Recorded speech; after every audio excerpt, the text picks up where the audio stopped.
ఒక అడవిలో ఒక కోడి తన పిల్లలతో సంతోషంగా ఉండేది.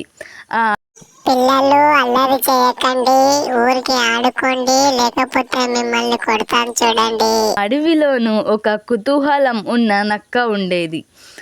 అబ్బా, ఈరోజు చాలా ఆకలి అవుతుంది. ఈరోజు ఎవరినైనా మోసం చేసి తినేసేయాలి. నాకు మాత్రం ఆకలి చాలా అవుతుంది. ఎవరైనా దొరికితే బాగుండు తినడానికి. అమ్మో, అక్కడ ఏవో కోడి పిల్ల కోడి పెట్టే ఉంది. ఈరోజు దాన్ని ఎలాగైనా తిందాం.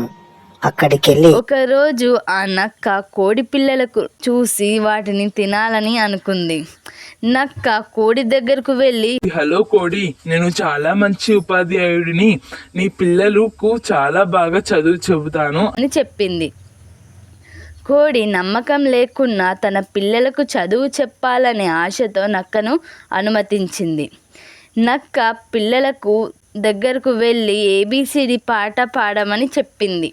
పిల్లలు పాట పాడుతుండగా నక్క వాటిని ఒక్కొక్కటి పట్టుకొని తినడానికి ప్రయత్నించింది.